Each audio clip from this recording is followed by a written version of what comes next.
Welcome to Knowledge Quest channel. Today I will explain the story of the value of time. Once, in a small village nestled between the hills, lived a young boy named Oriv. He was known for his curiosity and the countless questions he asked everyone around him. His life was simple, spent mostly with his friends and family, but one thing always puzzled him: the importance of time. One sunny afternoon, while sitting by the riverbank, Oriv asked his grandfather, "Grandpa, what is time? Why is it so precious to everyone?" His grandfather, an old man with wise eyes, smiled gently. "Let me tell you a story, Oriv, one that will help you understand."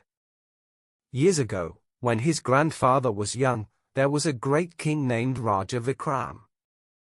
He ruled over a kingdom that was prosperous and peaceful. Yet, despite all the riches and admiration he received, the king felt something was missing in his life. He had everything one could wish for, except for one thing: time.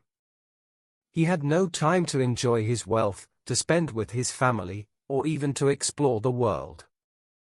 One day, Raja Vikram invited the wisest people from every corner of his kingdom. He said, "I want to learn how to make the most of time. I want to know how to make it last forever." The wise men and women came together, but no one had an answer. After days of discussing and debating, a humble old sage stepped forward. "Your Majesty, the answer is simple, yet not easy," the sage said. "You cannot make time last forever. It is fleeting, like the river that flows endlessly. What you must do is cherish every moment you have, for time, once gone, can never return."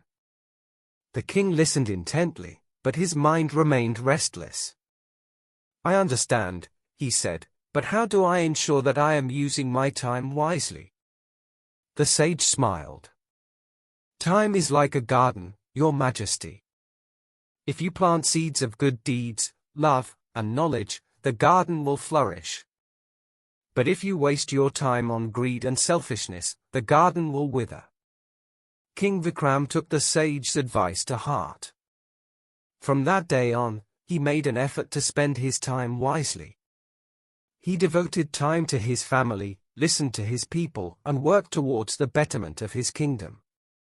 He even started to take long walks in the forests, learning about nature, and finding peace in the quiet moments.